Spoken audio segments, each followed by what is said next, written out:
Imagine, if you will, a podcast. A podcast beyond that which is known to man. It exists in both fandom and discovery, in viewing and critiquing. My name is Matt Hurt. This is Anthology.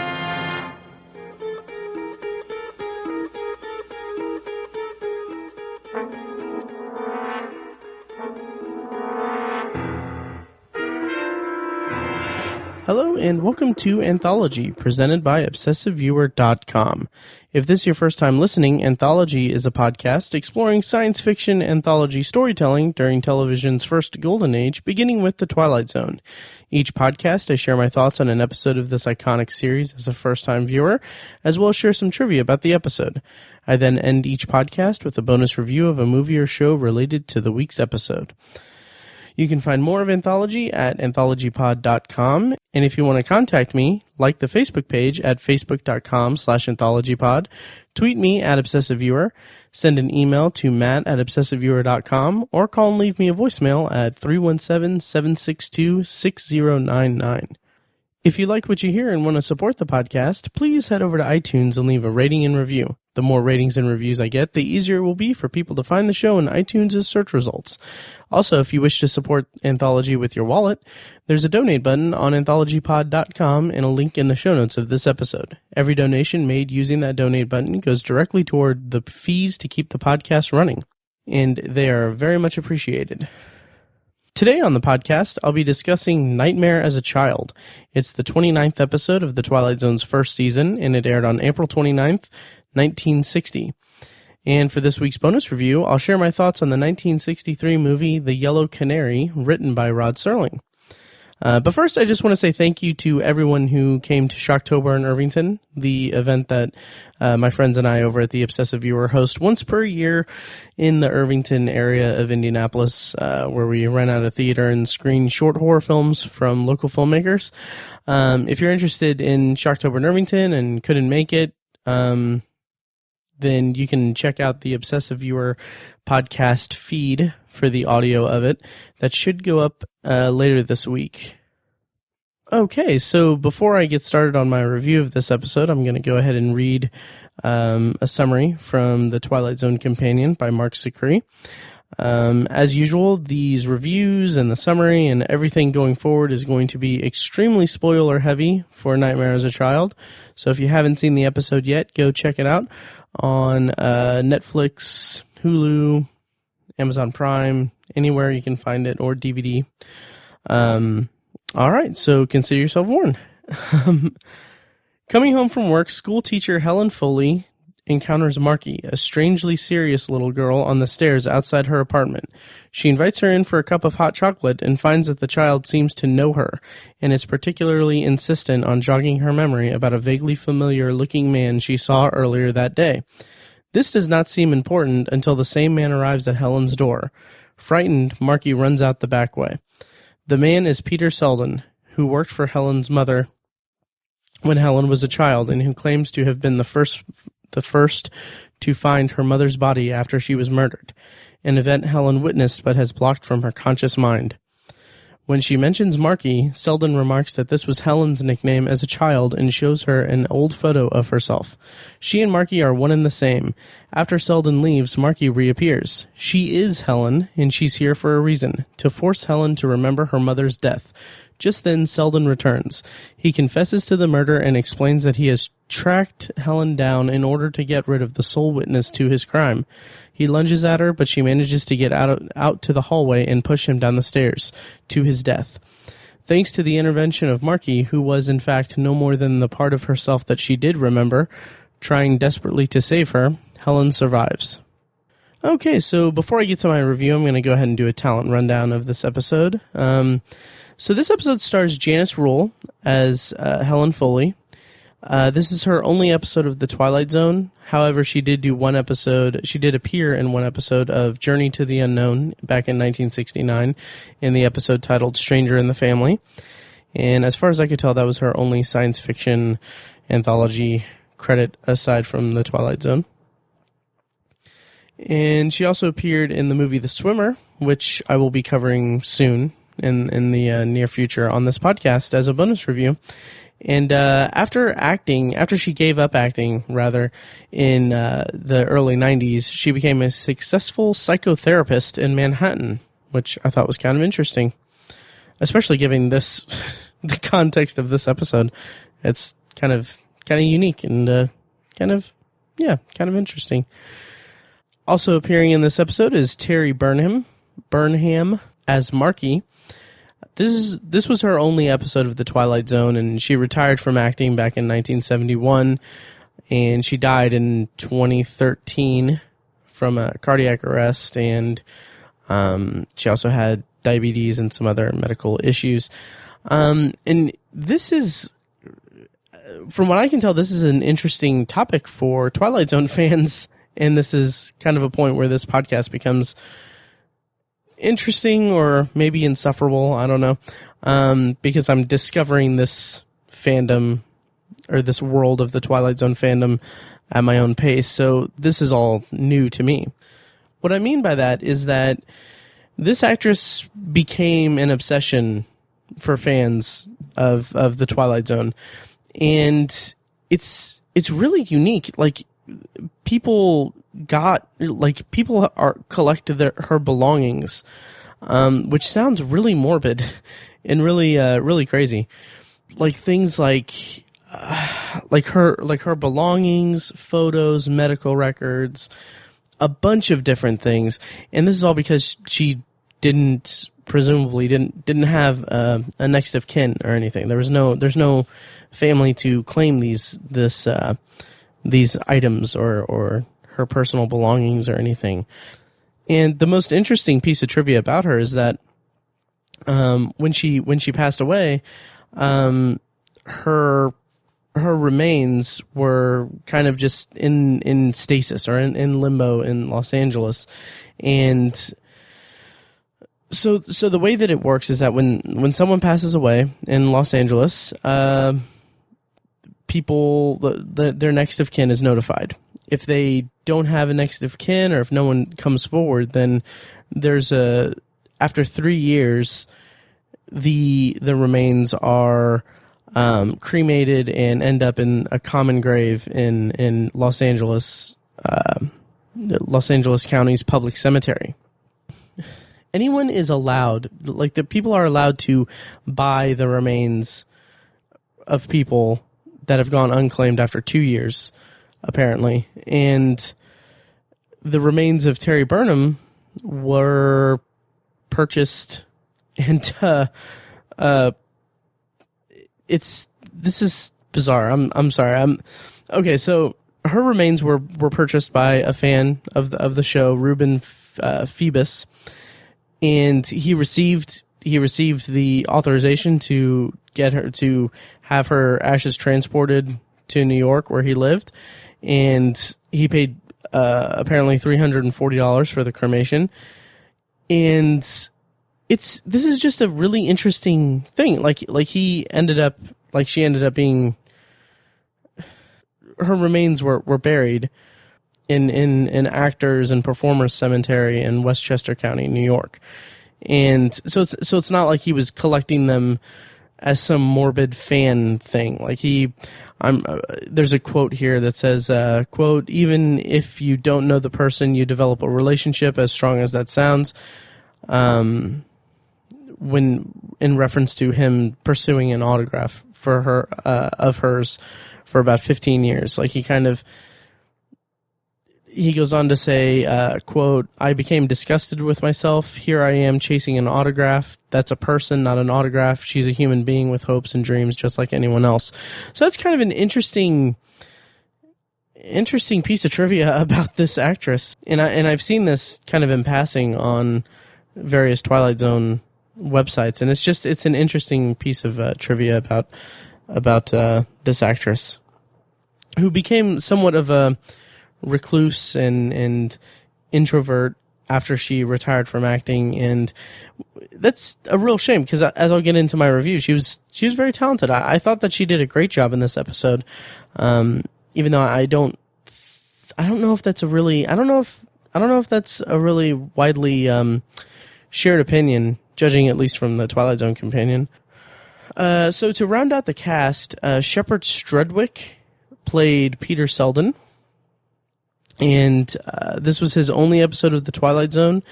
He played Victor Lord on the soap opera One Life to Live, and he actually took over that role from Ernest Graves, who passed away 6 months after Strudwick himself passed away.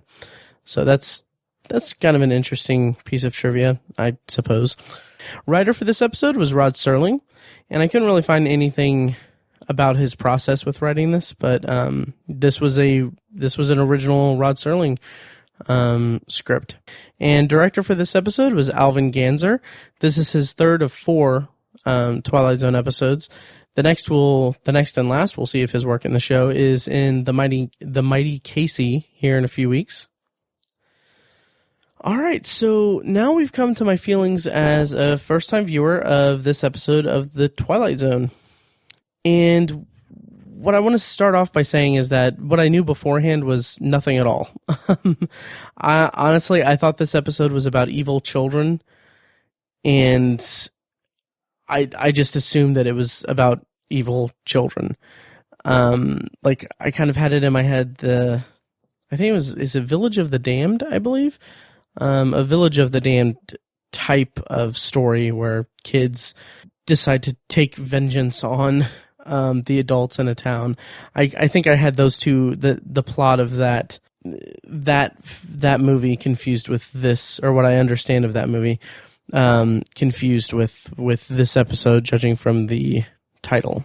So that's just a long-winded way of saying I had no idea what I was getting into with this episode at all. So that's always kind of a fun mental exercise for me, at least, is to kind of take the title of the episode and have the kind of whatever I have in my head about it that I've heard in passing, and see what I can see what I think it will come up as.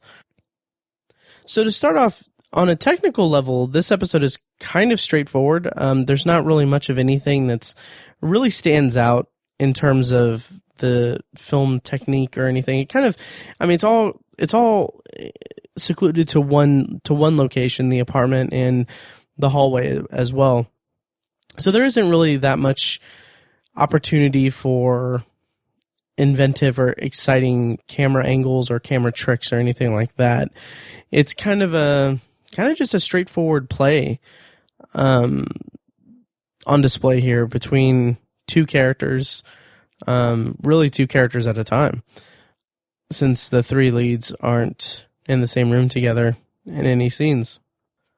But one technical aspect of it that I kind of want to highlight is the audio of Marky singing "Twinkle Twinkle Little Star."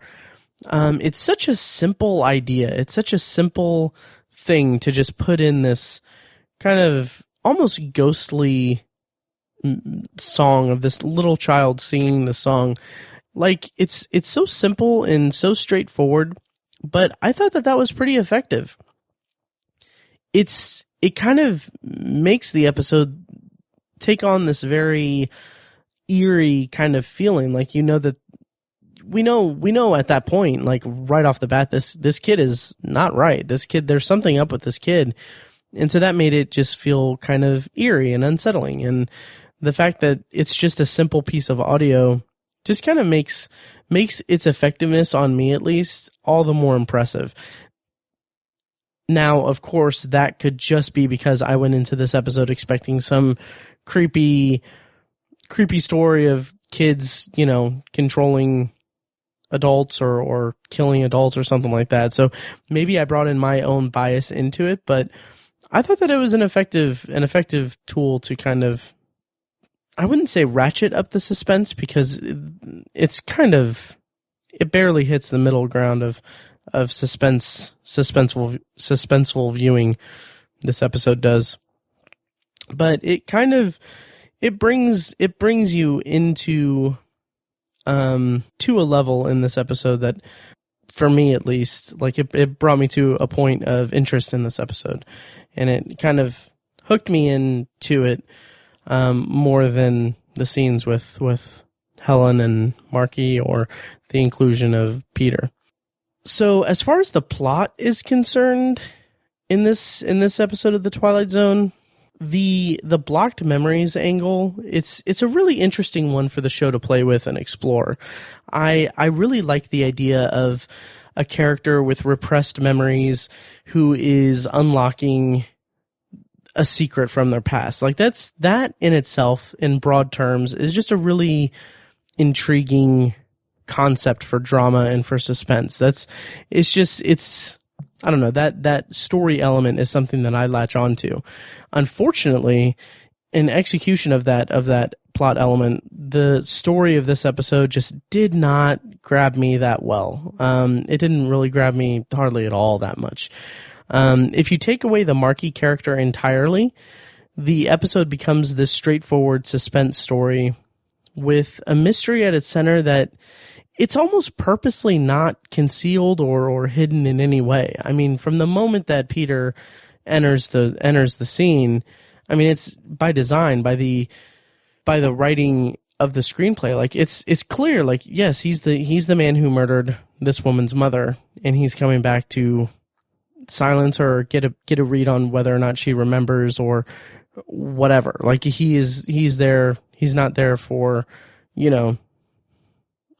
to take care. He's there to take care of her, in quotes, rather than, be concerned about her well-being in any way. And it's just kind of a really straightforward premise, really straightforward story. At times it kind of felt like it could have been, it kind of felt like it would have been more at home in like an Alfred Hitchcock Presents episode. Just slightly.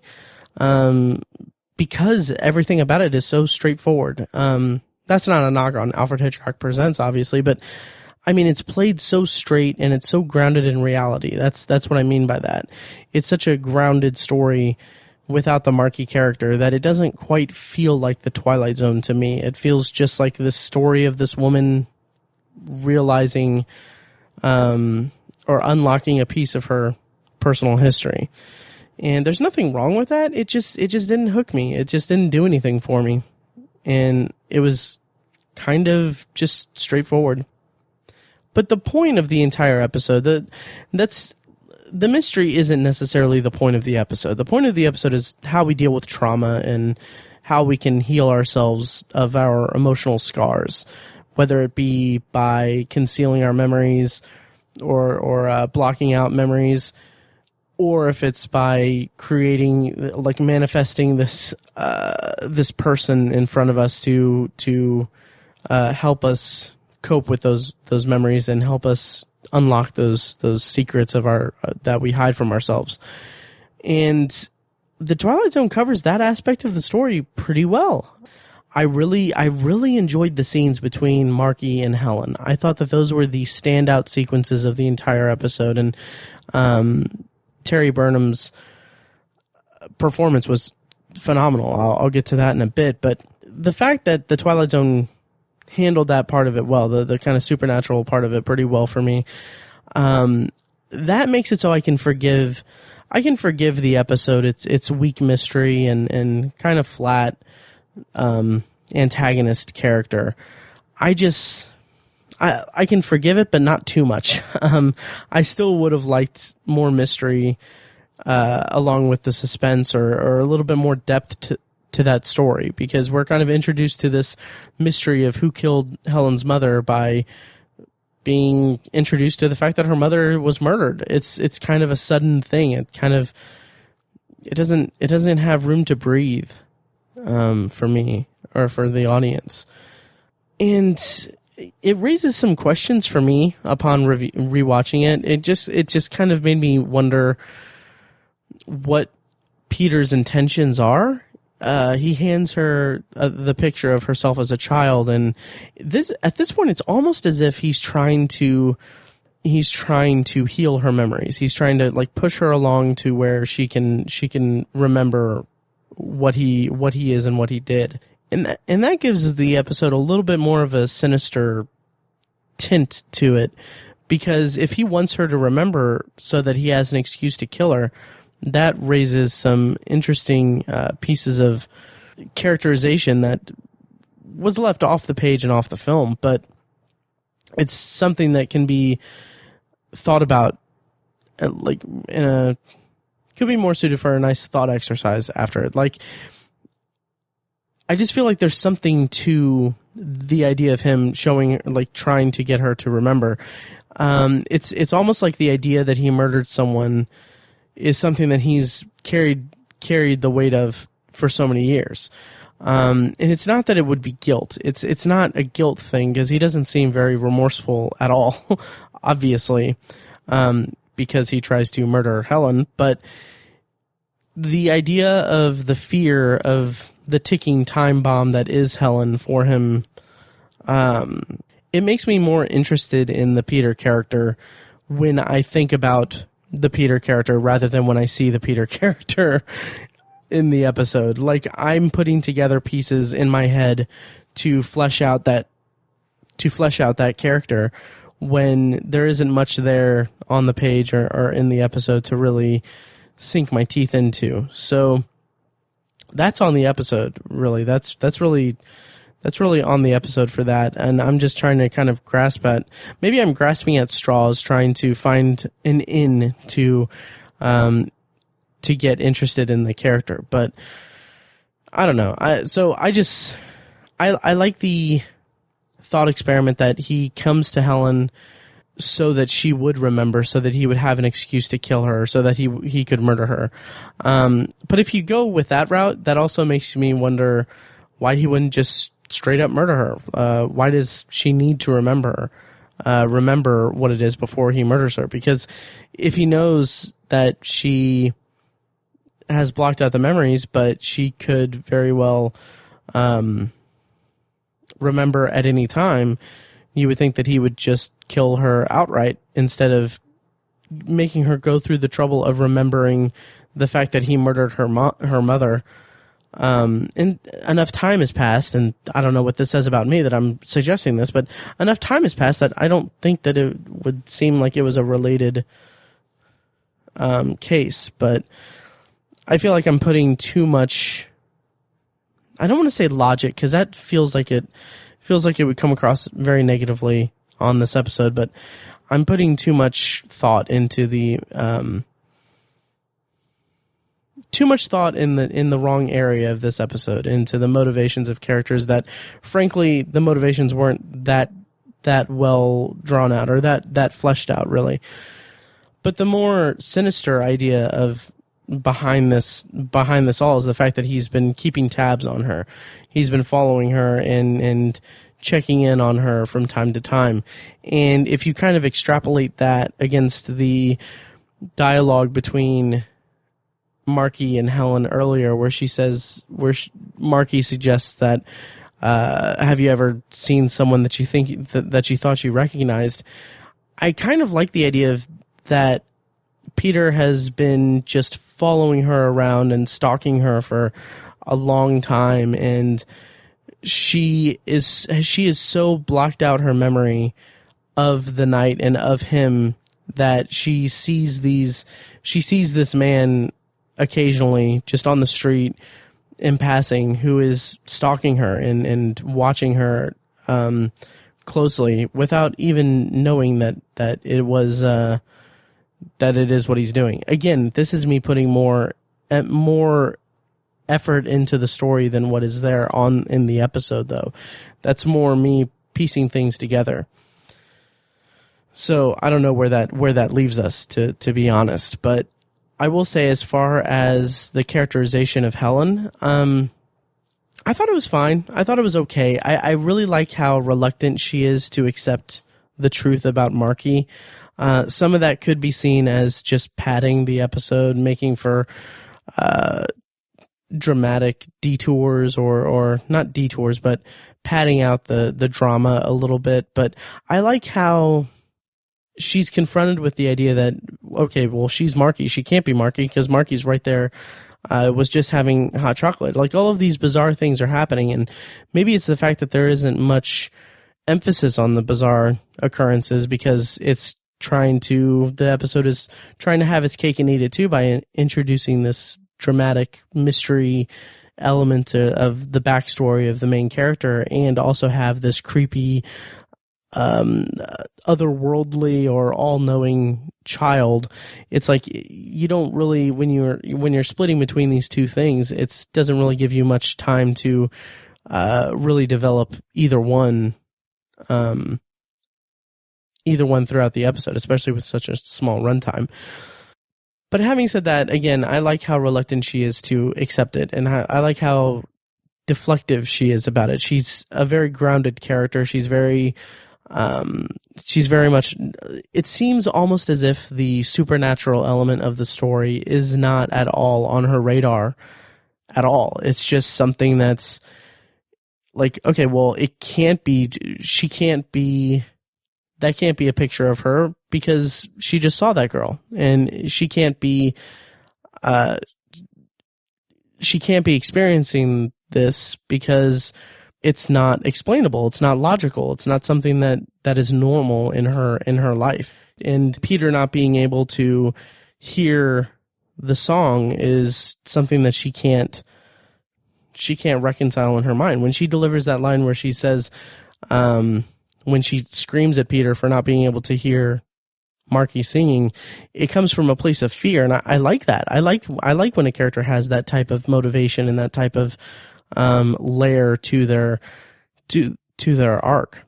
But like everything else in this episode, it just wasn't given enough time. It just wasn't developed enough for me because it's juggling with so many different things, and it's competing with other elements of the story. And as far as the character of Peter is concerned, he's kind of at a disadvantage from everyone in the story. Shepard Strudwick, he does an okay job. He does just okay. But he is kind of the weak link of the episode here and of the story. And it's not because of his performance per se. It's not because he did anything inherently wrong or anything off-putting. It's just because his character is not that fleshed out. His character not only is not developed that well, but from the moment that he's on screen, we're like, well, yeah, he murdered the mother. That's obviously the point that this episode is getting to. It's not like I can't fathom the idea that anyone would be able to think like, oh, I wonder what his story is. Like after finding out that her mother was murdered and suddenly this man appears, like obviously they're pointing to him being the killer, and there's going to be some type of conflict going forward. And if you're listening to this and you were wondering whether or not Peter was the killer, then good for you, man. That's great. But it just did not work for me. Having said that, toward the end, when he delivers his confession to Helen, he becomes a bit more of an imposing figure, and he becomes a danger to the character. Like that's when the gloves are off. His intentions are made even more clear or his intentions are spoken outright rather than being just kind of obvious for the audience. Really everyone except for Helen. But yeah, when he delivers that monologue about confessing to the murder and everything, when he says it, there's one little addition to the dialogue that I thought was a nice touch. From a writing standpoint, is that when he references Helen's mother at one point, he says, "Rest her soul," and it's such a weird thing to include. Like you're sitting there confessing to a murder, and then you say almost, it's not like a tongue-in-cheek thing. It's not really fully genuine. It just feels like an interesting layer to the dialogue that he's confessing to murdering this woman, but he still has the, I guess, respect to say rest her soul when he is the one that has murdered her. I thought that was a nice touch to kind of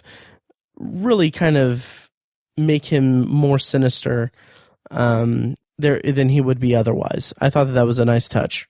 the kind of big moment where there's the scuffle and the altercation, it's fine. Like I said, there's nothing really from a technical aspect that really stood out to me as far as the choreography or anything about this episode. It was fine.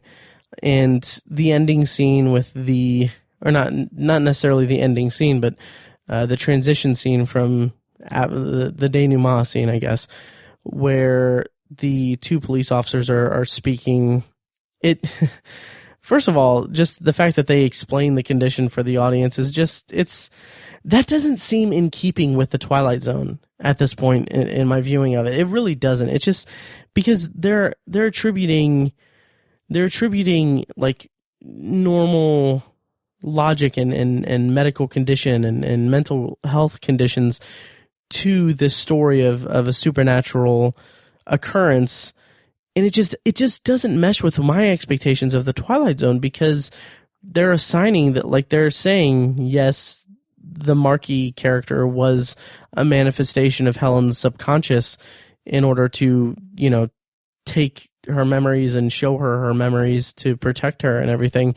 And that, it just seems like something the Twilight Zone didn't need. The Twilight Zone is a show that has such a great supernatural and otherworldly thing. I mean, the term the Twilight Zone is itself a descriptor for like an otherworldly place. That's the sandbox that Serling and everyone involved in the show is playing in. And yet this episode is making it a grounded in reality story. And that just didn't mesh with me. That didn't satisfy me. I would have rather had it be this ambiguous thing, this ambiguous occurrence where the kid is this unanswered entity, is a question that's left unanswered throughout the end of the episode, and something to kind of keep us pondering about. Having said all that, the two police officers basically explaining to the audience, all but staring into the camera and telling us, hey, this kid was a manifestation of her mind. It kind of reminded me of the ending of Psycho. It's not really that interesting. It just reminded me of the ending of Psycho. As for performances, I mentioned Shepard Strudwick and Janice Rule as Helen. I thought she did a fine job. Just like I said, that bit of fear in her delivery of the lines when she's talking to Peter about Marky singing, like that's for me, that's her standout moment in the episode. And that's a shame, because that character has so much drama to draw from. This story has so much there for a good, to get a great performance out of an actor. But I just think that the script didn't allow for that as much as it could have. Also, just the fact that, I mean, like, she did a fine job. Shepard Strudwick was okay. But, I mean, this episode was Terry Burnham's episode all the way. Her performance was outstanding. I really thought she did a great job.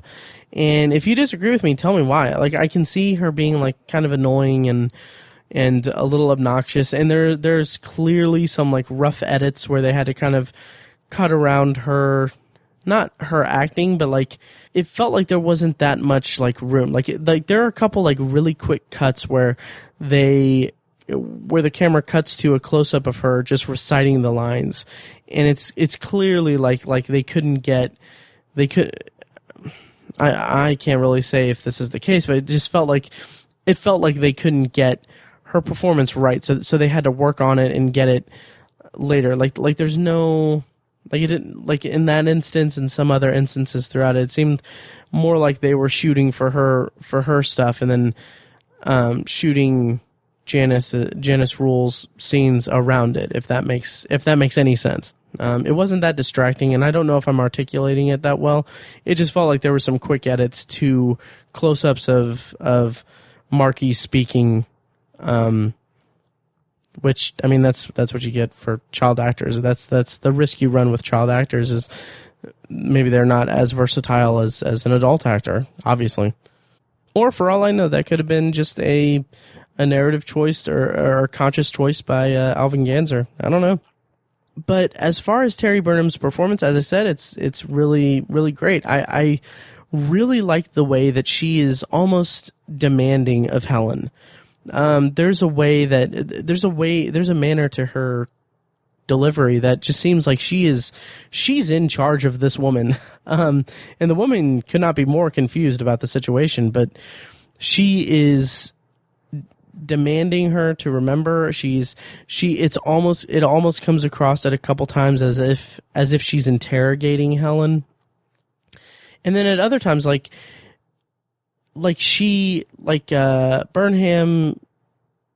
Burnham really plays up the impatience of Marky really well as Helen is struggling to remember or is completely flummoxed by Marky's bizarre behavior.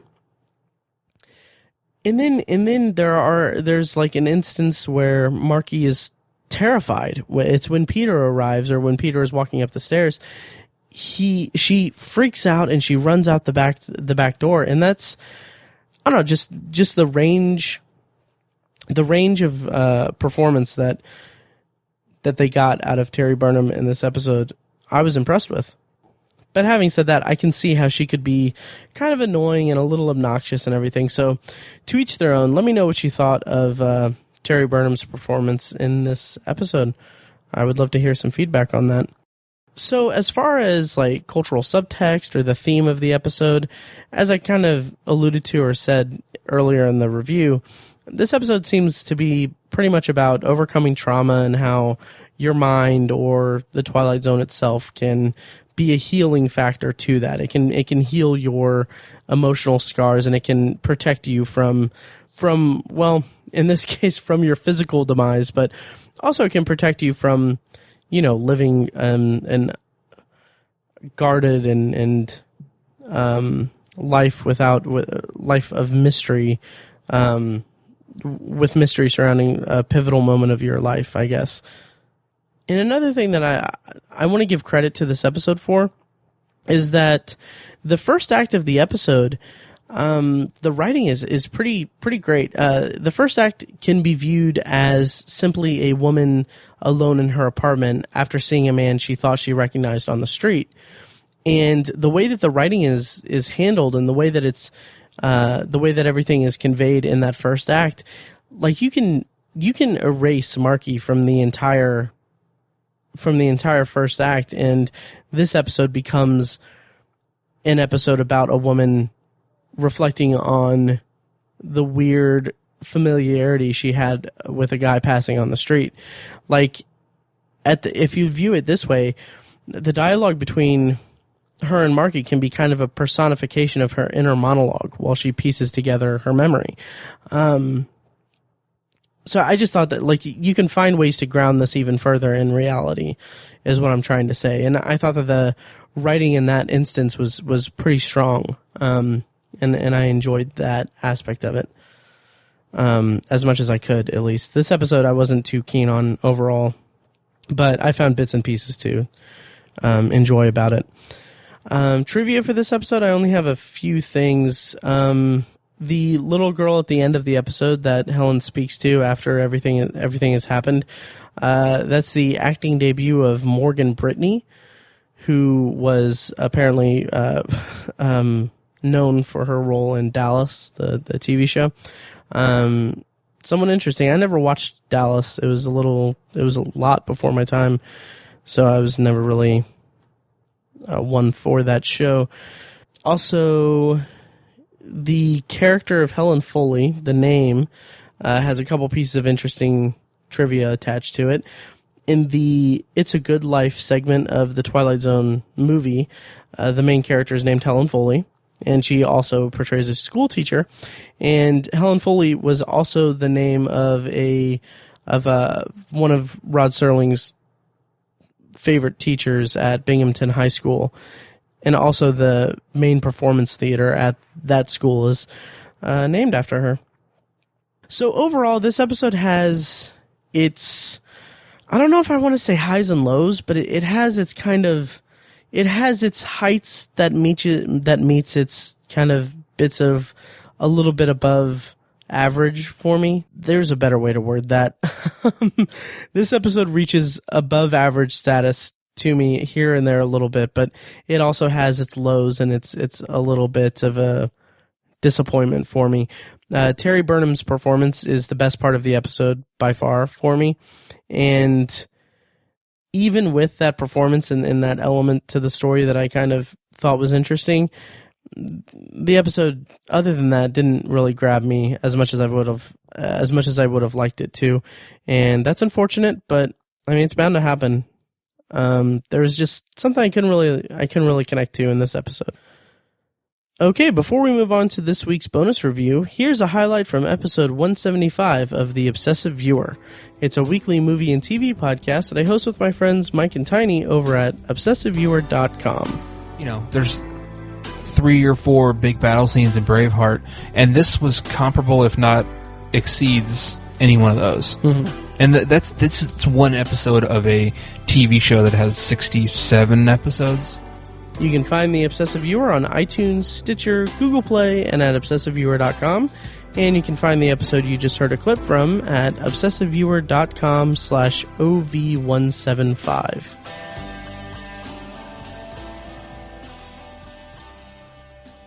All right, and this week's bonus review is for the 1963 movie, The Yellow Canary, which is available in its entirety on YouTube in some pretty less than stellar video quality, but I mean, it's watchable in its entirety on YouTube.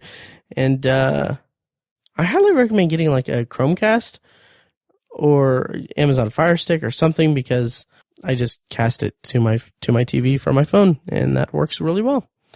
So I'm going to go ahead and read a quick plot description for The Yellow Canary, which was written, of course, by Rod Serling. It's based on a novel titled Evil Come, Evil Go by Whit Masterson. And the plot is, according to IMDb, Andy is an arrogant pop singer about to be divorced by his wife, who treats his staff badly. On the same night he starts a job at a theater in Los Angeles, his infant son is kidnapped. Despite requests from the lead police officer on the case, Lieutenant Bonner, Paxton plays along with the kidnappers as they string him along, even though they are willing to kill. So I feel like I don't really have much to say about this movie. I wasn't terribly impressed with it, and it just, there could have been any factors to that, but it just didn't connect with me that much. It's fairly interesting as a drama and as a mystery. The way, at least it's much more interesting and satisfying as a drama than Nightmare as a Child was. But the way that from the outset, the main character of Andy, he's portrayed as just, he's not a likable character. And that's something that I enjoy about this movie, is that you're following a character that is inherently not a very likable protagonist, but he's in a situation that really makes you incredibly sympathetic and really hopeful, because I mean, obviously it's an infant, like, you know, you got to root for the kid to get back safely, even if his dad is not the most likable character. The way that Andy very early in, as soon as he finds out about the kidnapping, like, he is very quick to say that he'll pay anything, and this is really not that interesting of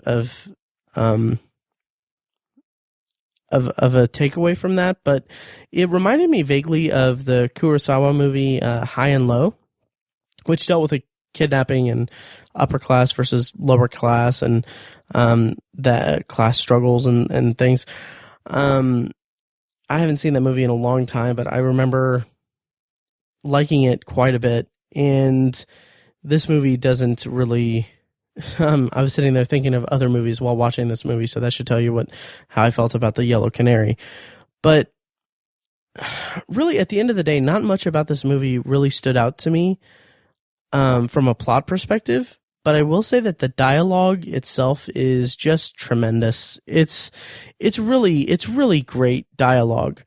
There are some fantastic moments where the police scold the main character, or they butt heads with Andy, as far as how he's reacting to the situation and to the to everything. His reaction to things is just making them really angry and getting some really great reactions out of them. And it just made me really want that to be the main focus of the entire movie. Like I wanted it to be more of a police procedural and a police story about an interfering character in an investigation like that. I wanted that to be the focal point of the entire movie. Unfortunately, those scenes are kind of few and far between. They're not the focus of the movie that much from what I remember. But the interactions involving the police are without question the high point of the movie for me. And I would say that the movie is worth checking out for the dialogue, for those sequences and for that element of it. But honestly, there's not really much else for me to recommend in this movie, and there's not really much that I can say really stood out to me. It's just it's okay. I mean, it's just okay. It's not a bad movie, but it just didn't really do anything for me aside from the dialogue. So once again, that is available on YouTube in its entirety. It's The Yellow Canary from 1963, written by Rod Serling. And that'll about do it for this week's episode of Anthology. Next week, actually, I don't know if it'll be next week because I may need to take a brief hiatus from the podcast because next week is actually Heartland Film Festival, which I'm going to be covering extensively. I have PTO off from work, or I have PTO assigned for Heartland, so I can take time off of work to go experience the festival. So I can't guarantee that I'll have time to sit down and crank out an episode of Anthology. So I would say the next episode will likely come in a couple of weeks, probably early November. And I apologize for the kind of lack of output that I've had lately. I've just been really busy between Shocktober and now Heartland's coming up. It's a very busy time for me. So I'm trying to do the best I can. But next episode, I should say, on the podcast, it'll be episode 25, in which I will be reviewing A Stop at Willoughby, the 30th episode from the Twilight Zone's first season.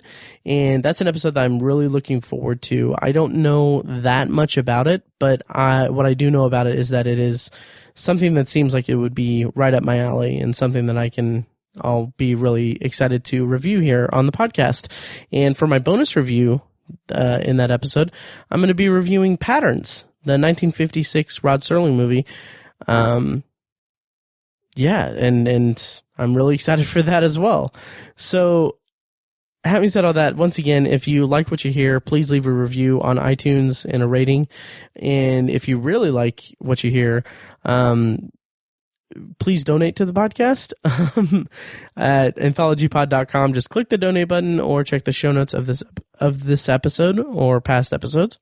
And also check out my bonus reviews of Black Mirror, which, again, I don't know what kind of output I'm going to have for that in the next week or so, but they are coming, and I'm really enjoying doing them. So without further ado, thank you guys for listening, and I'll see you next time.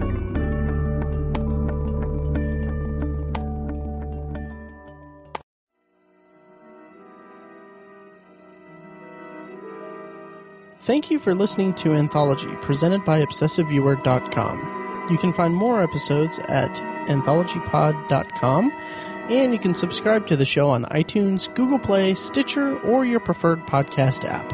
If you'd like to help support the podcast, please take a few minutes to leave a rating and a review on iTunes. The more reviews I get, the higher the show will be ranked in iTunes search results, making it easier for people to discover it and grow the podcast. Of course, you can always email me your thoughts and feelings about the show to matt@obsessiveviewer.com. You can also tweet me at obsessiveviewer, like the Facebook page at facebook.com/anthologypod, or you can call and leave me a voicemail at 317-762-6099. for a chance to have it played on the show. If you like what you've heard here, I urge you to check out The Obsessive Viewer, a weekly movie and TV podcast I host with my friends Mike and Tiny. Also check out the Obsessive Viewer blog at obsessiveviewer.com, where I write movie reviews, TV reviews, and the occasional editorial about the business of entertainment. If you want even more obsessive content in your life, subscribe to the Obsessive Viewer subreddit at r/obsessiveviewer, and check out obsessivebooknerd.com, our sister site for book reviews, author spotlights, and a general celebration of reading. Finally, if you're philosophically curious, check out my friend Tiny's side project podcast, The Secular Perspective, which explores the concepts of faith, religion, and existence from the perspective of secular hosts. You can find that at thesecularperspective.com. Once again, thank you very much for listening, and I'll see you next time.